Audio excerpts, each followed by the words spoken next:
Friends, कैसे हैं सभी लोग। दोस्तों कैसे चल रही है DED SC first year exam preparation.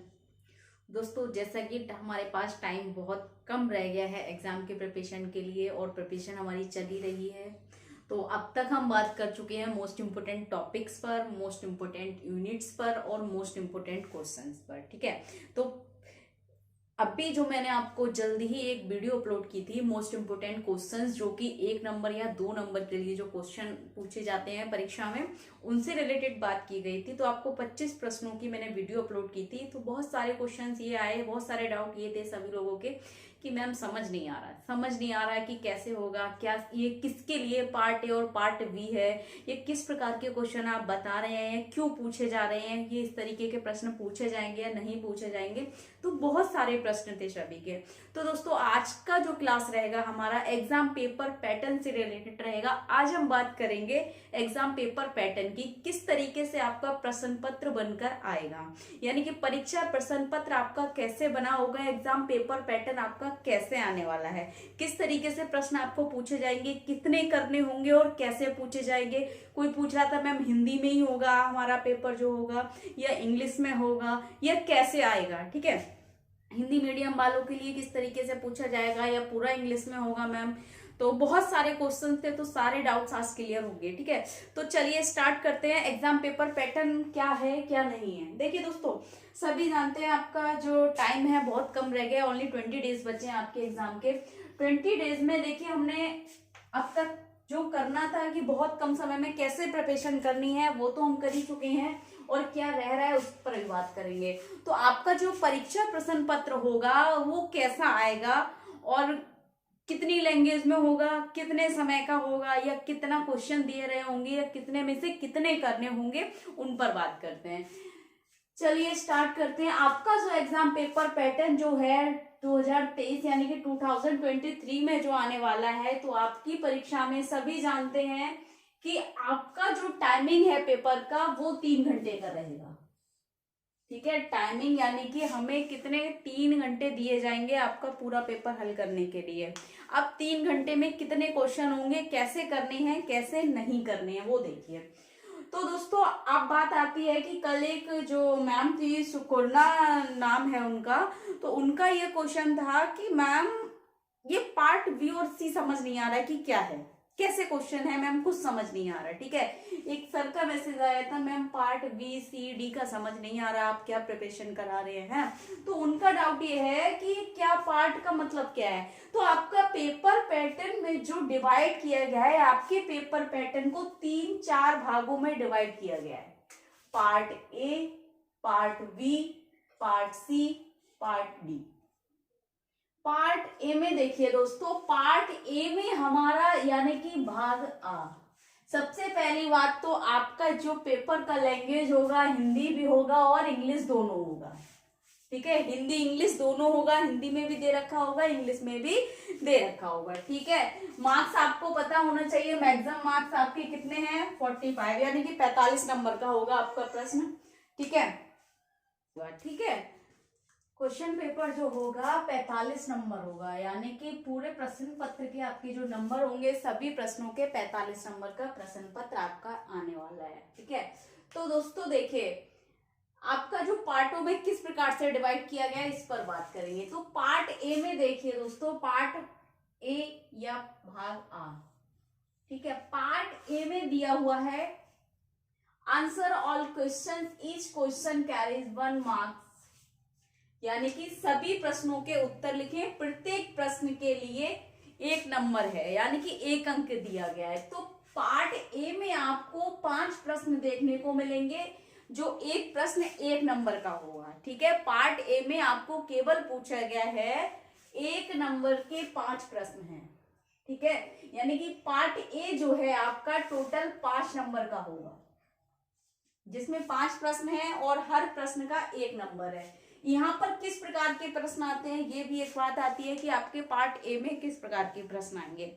हो सकता है एक शब्द का कोई प्रश्न पूछ ले आपसे, लेकिन ज्यादातर इसमें क्या आती है आपकी फुल फॉर्म आती है। जैसे अगर हम बात करें TLM, टीचिंग लर्निंग मटेरियल, ठीक है, या यहाँ पर VAKT, vision, auditory, kinaesthetic, tactile. ठीक है, इस तरीके से आपको फुल फॉर्म्स आ सकती हैं 5 नहीं आएंगी तो यहाँ पर एक पूछ लेंगे कि बेसिक एमआर किसने बनाया है, इस तरीके का प्रश्न आ जाएगा। आपको पता होना चाहिए रीता पेशावसिया ने बनाया है।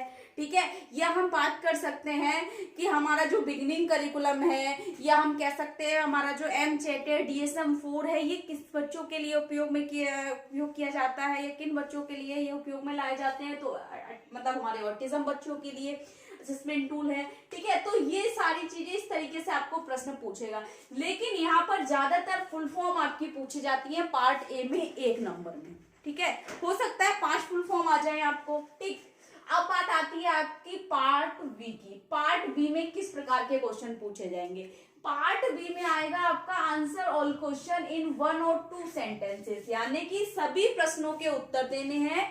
किसमें देने हैं? 1 या 2 वाक्यों में आपने इसके उत्तर देने हैं, और प्रत्येक प्रश्न के लिए कह रहे हैं ईच क्वेश्चन कैरीज 2 मार्क्स, यानी कि प्रत्येक प्रश्न के लिए 2 नंबर दे रखे हैं। यानी कि हमारा पार्ट बी जो है, पार्ट बी में 5 क्वेश्चन दिए होंगे और हर क्वेश्चन के लिए 2 नंबर दिया होगा, यानी कि पार्ट बी हमारा 10 मार्क्स का हो गया, पार्ट ए 5 मार्क्स का हो गया, और पार्ट बी हमारा 10 मार्क्स का हो गया, 10 नंबर का हो गया। ठीक है, तो जिसमें 2 नंबर के प्रश्न पूछे जाएंगे। जैसे कि मैंने आपको जो वीडियो अपलोड की थी अभी, जो 4 दिन पहले आपको वीडियो जो मैंने अपलोड किया, मोस्ट इंपोर्टेंट क्वेश्चंस मैंने कराए हैं पार्ट ए और पार्ट बी के लिए, जो कि मिला के 15 नंबर के लिए वो क्लास मोस्ट इंपोर्टेंट है आपके लिए। ठीक है, तो ये मैं जो एक क्वेश्चन था मैम का कि ये समझ नहीं आ रहा है, तो वो इसीलिए मैंने आपको मोस्ट इंपोर्टेंट क्वेश्चंस कराए थे, जिसमें आपको पता चल जाए कि हमने 1 नंबर के और 2 नंबर के प्रश्न किस तरीके से पूछे जाएंगे और कैसे उनको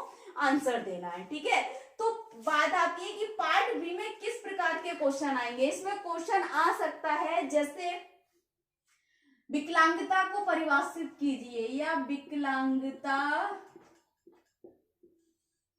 क्या है।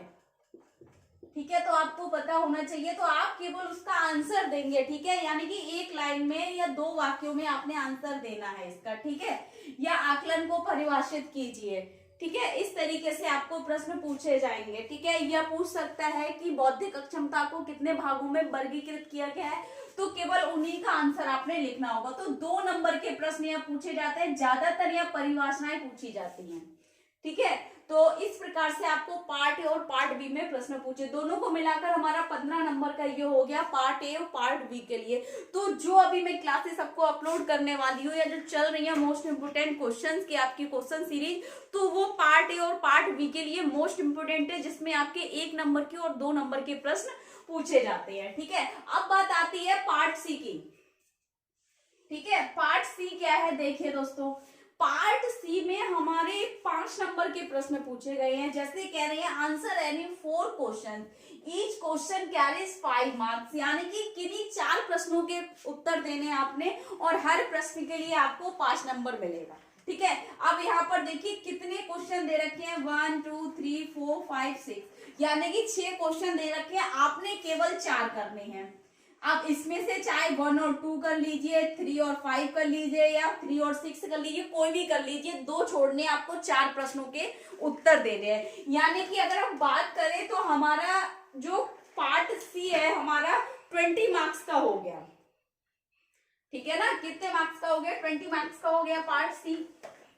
4 क्वेश्चन करने हैं, हर क्वेश्चन के लिए हमें 5 नंबर मिल रहे हैं। तो जो मैंने अभी आपको मोस्ट इंपोर्टेंट यूनिट्स और मोस्ट इंपोर्टेंट टॉपिक्स जो कराए थे आपके लिए, मैंने उसमें बताया था कि आपके एग्जाम से रिलेटेड जो टॉपिक है, कौन सा 5 नंबर के लिए है, कौन सा 2 नंबर के लिए है, कौन सा 10 नंबर के लिए, तो वह इसी से रिलेटेड बताया था कि पार्ट सी के लिए कौन से क्वेश्चन मोस्ट इंपोर्टेंट रहेंगे। ठीक है, इसलिए मैं आपको बता रही थी। ठीक, तो आप देख लीजिए जो मैंने आपको क्लासेस किए हैं, प्लेलिस्ट में जाकर देखिए, डीएड एग्जाम प्रिपरेशन 2023 में मैंने आपको जो क्लासेस सेव किए हैं प्लेलिस्ट में, उनमें देख सकते हैं पार्ट सी के लिए आपको कौन कौन से क्वेश्चन मोस्ट इंपोर्टेंट है। हर कोर्स का मैंने अलग अलग क्लास अपलोड किया है। ठीक है, तो इसमें हमें 6 प्रश्न दे रखे हैं, 4 करने हैं, तो पार्ट सी हो गया हमारा। और इसमें ये भी दे रखे हैं शॉर्ट नोट्स, यानी कि लघु टिप्पणी करनी है 150 शब्दों में, ध्यान रखना।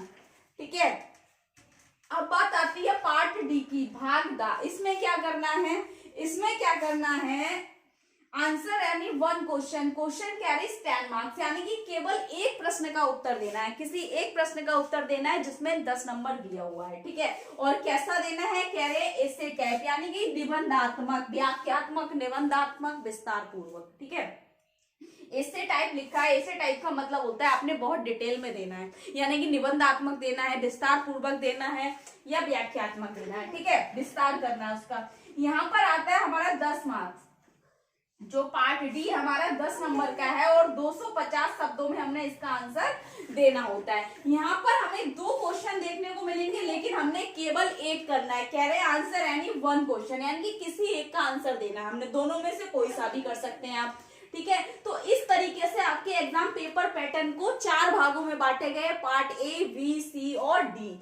ए और बी में 2 नंबर के मार्क्स, यानी कि 15 नंबर पे जो मैं आपको क्लास अब करा रही हूँ, और पार्ट सी और डी की प्रिपरेशन मैंने आपको पहले करा दी। तो इस तरीके से आपको पूरा एग्जाम पेपर पैटर्न आने वाला है, दोनों ही लैंग्वेज होंगी, हिंदी भी होगी और इंग्लिश भी होगी, ठीक है। और इसके अलावा अगर आप बात करें पार्ट सी की और पार्ट डी की, पहले क्यों प्रिपरेशन कराए, क्योंकि इसलिए पार्ट डी में 10 नंबर के लिए मोस्ट इंपोर्टेंट जो आपका क्वेश्चन या टॉपिक था वो मैंने इसलिए पहले करा दिया कि पार्ट सी और डी की जब आप प्रिपरेशन करते हैं तो 2 नंबर वाले जो प्रश्न पूछे जाते हैं पार्ट बी और ए के लिए, उसकी प्रिपरेशन ऑलरेडी हो जाती है, ठीक है। तो आपको केवल कुछ नहीं करना है, जो अभी प्लेलिस्ट में क्लास सेव की थी, यानी 10 डेज पहले जो मैंने आपको क्लास अपलोड की है वो देखिए, जिसमें कौन से मोस्ट इंपोर्टेंट टॉपिक हैं, यूनिट्स हैं, उनको देखिए, और उसके बाद जो अभी क्वेश्चन सीरीज चल रही है उसको देखिए। प्रिपरेशन आपकी चल ही रही है, अच्छी चल रही है। बाकी इसके अलावा अगर कुछ समझ नहीं आ रहा है, अभी भी कुछ डाउट लग रहा है आपको एग्जाम पेपर पैटर्न से रिलेटेड, तो आप कमेंट बॉक्स में कमेंट कर सकते हैं। Thank you so much.